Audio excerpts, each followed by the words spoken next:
শুভ সকাল। যারা আছেন সেদিনত সালাম এবং স্নেহ। আজকে চুনারঘাট মিডিয়েশন কনফারেন্স 2006-এ আমার নাম উপস্থিত, প্রধান অতিথি উপস্থিত আছেন বিএসএফ চেয়ারম্যান নাগরিক advocate S N. Goswami, senior advocate, supreme court of Bangladesh. এছাড়া আরও উপস্থিত আছেন আমাদের স্থানীয় গণ্যমান্য ব্যক্তিগণ এবং আমাদের স্পিকারগণ। আমার আজকে যে বিষয়, সেই বিষয় সম্পর্কে আমাদের Bangladesh senior advocate S N. Goswami সাহেব আপনাদের কাছে বলেছেন প্রথম থেকে, সেটা হলো ফারায়েজ। ফারায়েজ সম্পর্কে আপনাদের সবাইকে ধারণা আছে। ফারায়েজ হলো যদি বাবা মার সম্পত্তি ছেলে মেয়েরা কীভাবে বন্টন করবেন বা পাবেন সে ব্যাপারে, এটাকে উত্তরাধিকার আইনও বলা হয়। ইসলামী ধর্ম অনুযায়ী কোনো মৃত ব্যক্তির ত্যাক্ত সম্পত্তির উপর তার বৈধ ওয়ারিসদের বা উত্তরাধিকারীগণের প্রকৃত হক বা দাবি প্রবর্তিত হয় এবং তা প্রদান করা সম্বন্ধীয় বিধানকে ফারায়েজ বলা হয়। সুতরাং ফারায়েজ শিক্ষার উদ্দেশ্য হল মৃত ব্যক্তির ত্যাক্ত সম্পত্তির উপর তার বৈধ ওয়ারিসদের যে বৈধ দাবি অধিকার আছে তা অবগত হওয়া। মুসলিম উত্তরাধিকারের ক্ষেত্রে একটি নিখুঁত ও পরিপূর্ণ আইন। এক কথায় কোনো মুসলমান ইন্তেকাল করলে তার রেখে যাওয়া সম্পত্তি বৈধ ওয়ারিসগণকে কতটুকু প্রাপ্ত হবে তা সঠিকভাবে বন্টন করার পদ্ধতিকে আরবি ভাষায় ফারায়েজ বলা হয়।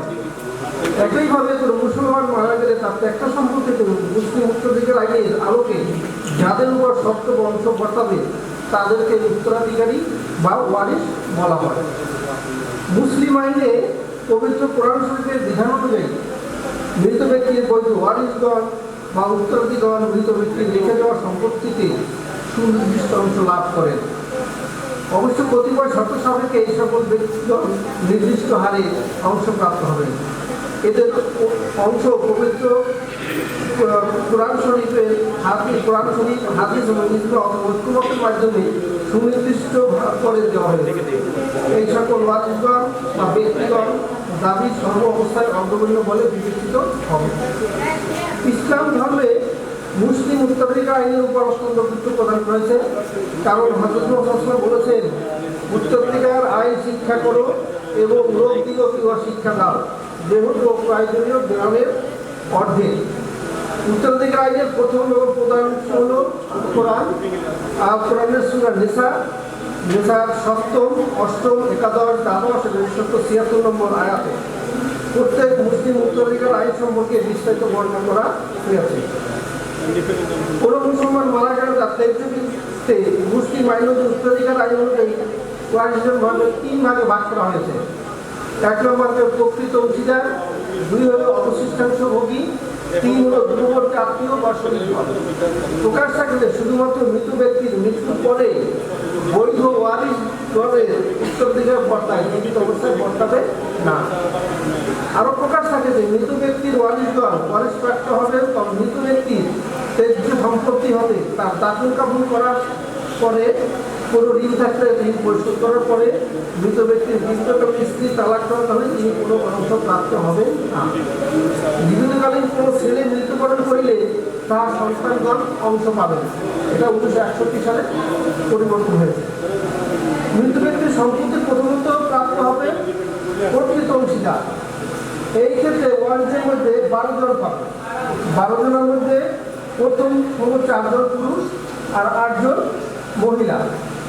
এই মৃত ব্যক্তির বৈধ ওয়ারিসগণ যথাক্রমে পিতামহ, পিতা প্রপিতামহ, বৈধ ভাই, স্বামী, স্ত্রী, জীবিতকালীন তালাকপ্রাপ্ত স্ত্রী পাবেন না, কন্যা, পুত্রের কন্যা বা পুত্রের পুত্রের কন্যা, সহোদর ভগ্নী, বৈনত্র ভগ্নী, বৈতৃত্ব ভগ্নী, মাতা এবং দাদি।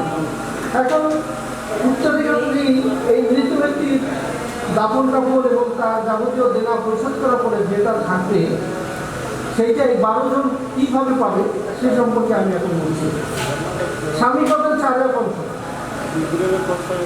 স্ত্রী পাবেন 8 অংশ। স্ত্রী যদি একজন থাকে সে 8 অংশ পাবে, যদি একাধিক স্ত্রী থাকে তারাও 8 অংশই পাবে। পিতা পাবে 6 অংশ, দাদা উনি পাবে 6 অংশ, মাতা পাবে 6 একাংশ, দাদি ও নানি উভয় 6 একাংশ পাবে, একাধিক হলেও তারা 6 একাংশই পাবে।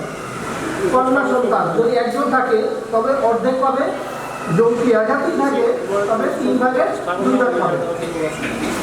পুত্রের কন্যা অর্থাৎ যে পুত্র মারা গেছে তার কন্যা পাবে অর্ধেক, যদি একাধিক কন্যা থাকে তাহলে তারা পাবে 3 ভাগে 2 ভাগ। আর যদি ছেলে থাকে মানে ভাই থাকে তাহলে 2 একাংশ পাবে না, সে 3 ভাগে 1 ভাগ পাবে।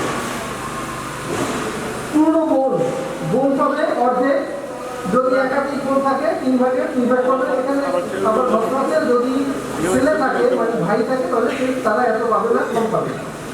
বৈমাত্রীয় ভগ্নী 2 একাংশ পাবে, যদি একাধিক থাকে 3 ভাগে 2 ভাগ পাবে। বৈপিত্রীয় ভাই 6 পাবে, একজন যদি থাকে, একাধিক থাকলেও 6 একাংশ পাবে। আর বৈপিত্রীয় বোন 6 একাংশ পাবে, যদি একাধিক থাকে তাহলে 3 ভাগে 1 ভাগ পাবে। এইভাবে আমাদের মুসলিম আইনের মৃত ব্যক্তির দাফন কাপড় এবং তার যাবতীয় ঋণ পরিশোধ করার পরে যে সম্পদ থাকবে সেটা বন্টন হবে। আমি সংক্ষেপে আপনাদেরকে বললাম, পরবর্তীতে আপনারা এই সম্পর্কে যদি আরও কোনো কিছু জানা থাকে তাহলে আমার কাছে জানতে পারবেন। আল্লাহ হাফেজ। এটা সম্ভব শুভ